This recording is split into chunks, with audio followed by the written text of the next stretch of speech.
Tatanong, Brad, gusto ko rin maranasan yung mga naranasan nyo. Gusto ko rin magbago ang aking buhay. Gusto ko rin makilala sa Panginoon. Pwede ba akong pumunta sa gawain ng Panginoon? Saan ba yung church nyo? Kaibigan, kung yan ang tanong mo, as po namin sabihin sa inyo sa gabing ito na welcome po kayo sa gawain po ng ating Panginoon. Ang ating pong church ay matatagpuan po sa tabi po ng SM Rosario, pinagigitnaan po ng Petron Corporation at SM Rosario. Doon po sa may Green Square Building sa second floor, mababasa niyo po the Father's House Christian Center. At anong oras ka pwede pumunta? Ay tuwing Wednesday, katulad bukas, meron po tayong gawain. Ang ating pong gawain tuwing Wednesday ay 6:30 po ng gabi. At tuwing linggo, meron rin po dalawa po sa umaga. Ang una po ay alas 9 ng umaga, ang pangalawa po ay alas 10 ng umaga, at sa gabi po ng linggo ay meron po tayong panggabing gawain, alas 6 po nagsisimula. Kaya pwede po kayong pumunta sa gawain po ng ating pong Panginoon. Welcome po kayo, at may plano po ang Panginoon sa buhay ng bawat isa. Kaya naman, patuloy po natin hanapin ang ating Panginoon. Dumalo tayo sa anyang gawain habang tayo'y malakas pa. Minsan darating yung time kahit gusto natin magsimba, wala na, dahil darating ang punto, gaya po ng sinabi ng mga ngaral, ang katawang ito ay may hangganan. Pag umidad po tayo ay minsan di na tayo makapaglakad papuntang simbahan. Gusto man natin makinig ng salita ng Diyos, mahina na ang pandinig natin. Gusto naman natin magbasa ng salita ng Diyos, pero malabo na ang ating mga mata. Kaya habang may pagkakataon pa, ay maglingkod tayo sa ating Panginoon. Sabi ko nga kanina, ang bawat simula ay merong wakas, ang bawat lungkot ay may ligaya. Ang kamatayan ni Tatay John ay simula ng buhay, sapagkat nagsimula ang buhay nung simula nating kaninang tanggapin ng ating Panginoon. Nawa, panghawaan natin ang buhay natin pong tinanggap, at huwag na tayong bumalik pa sa kasalanan. At sa gabing ito, ay maarinig pa po kayo ng isa pa pong maalangit na awitin na dadalhin po ng aking pong kasamahan.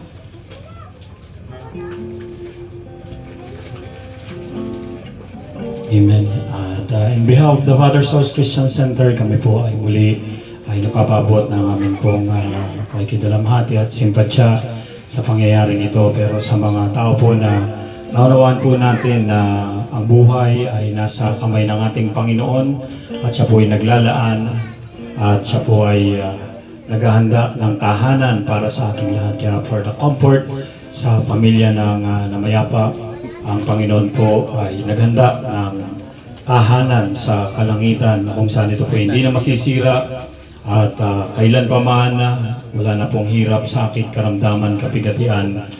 Naghanda po ang Panginoon ng pinakamabuti sa lahat. Ito po yung dahilan kung bakit po namin pinapangaral ang salita ng Diyos, na unawaan po namin ang kasiguraduhan. Sa huling pagkakataon, nais po namin maghandog ng isang pampalakas na sa kalooban ng isang pangako ng ating Panginoon, na siya po'y naghanda ng tahanan para sa ating lahat na sasampalataya sa Kanya.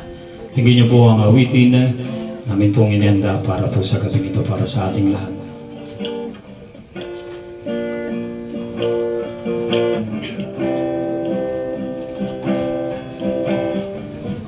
Tahanang inilaan ng Panginoon, hindi masisira, mananatili kailanpaman.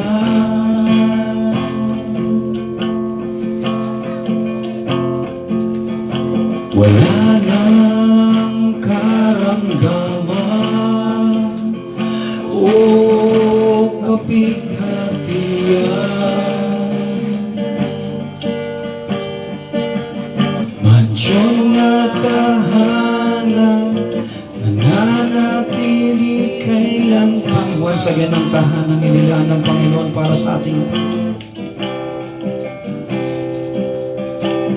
ang tahanang inilaan ng Panginoon,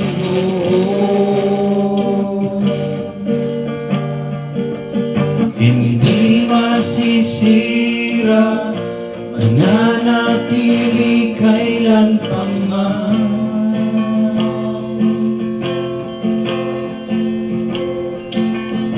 Wala nang karamdaman o kapighatian, mansyon na tahanan, mananatili kailan pang malangit na tahanan.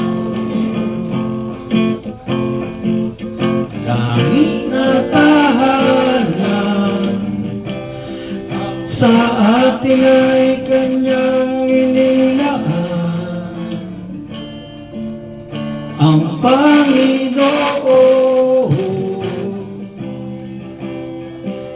makikita natin ang mukhaan.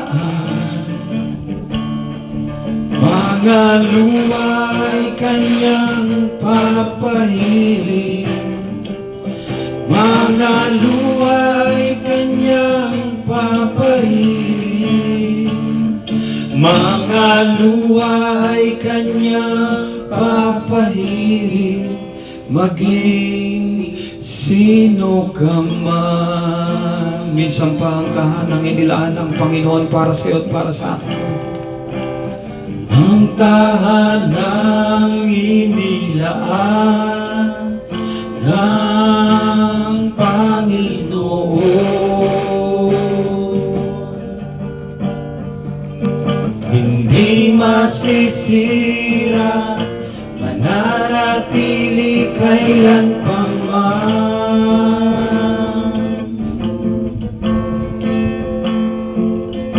Wala nang karamdaman o kapighatian, mansyon na tahanan, mananatili kailan, langit na tahanan para sa iyo. Langit na tahanan, ang sa atin ay kanyang inilaan. Ang Panginoon, makikita natin ang mukhaan. Mga luha ay kanyang papahiling, mga luha ay kanyang papahiling,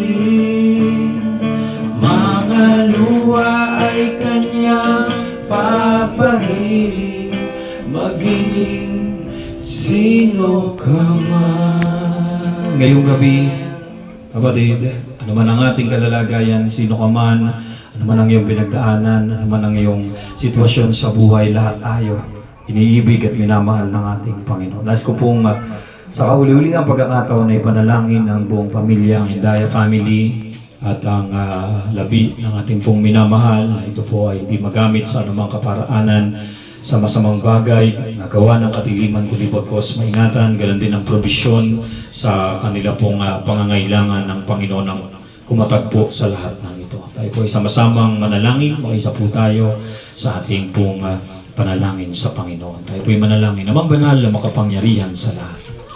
O Diyos, salamat po Panginoon sa mga oras na ito, Panginoong Diyos, na Ikaw ang pinagmumulan ng lahat ng mga bagay. Kaya naman, Panginoong Diyos, amin pong dalangin, Ikaw ang magdala ng kaaliwan, Panginoong Diyos, sa kalumbayan. Sa pangyayaring ito, Panginoon, na Ikaw magbigay ng kalakasan sa mga kahinaan, Panginoong Diyos. Ikaw ang kumatagpo sa bawat pangangailangan, Panginoon, ng pamilya at ng sambahayang ito, Panginoon, ng Hindaya family, Panginoong Diyos. Kaming lahat ay nagkakaisa, ang aming puso, Panginoong Diyos, ay tumatawag sa iyo, Panginoong Diyos. Ikaw po ang gumawa ng kayusan ng lahat ng mga bagay, lalo ng labi ng Manila, Panginoong Diyos, O God. Amin pong dalangin, Panginoong Diyos, ang pag-iingat hanggang sa huling hantungan, Panginoong Diyos, na aming pagdadalan. Ikaw po ang maglagay, Panginoon, ng kayusan ng lahat ng mga bagay. Sa gabing ito, Panginoong Diyos, amin pong ipinagpapasalamat na ikaw po ay nahayag, ang iyong salita ay napakinggan, ang iyong kapangyarihan, Panginoong Diyos, ay patuloy na gumawa sa buhay ng bawat isa, Panginoong Diyos. Mulit-muli, Ama, ang hindi po kayang gawin sa kaparaanan ng tao, sa iyo po namin ipinagkakatiwala, Panginoon. Maingat po namin ibinabalik ang lahat ng papuri, pasasalamat, Panginoong Diyos, sa lahat ng iyong kabutihan. Ito po aming sama-samang panalangin sa pangalan ni Jesus. Amen. Marami pong salamat. And once again, in behalf of the Potter's House Christian Center, ang amin pong taos puso na pakikidalamhati. Pagpalain po tayong lahat ng ating Panginoon sumainyo.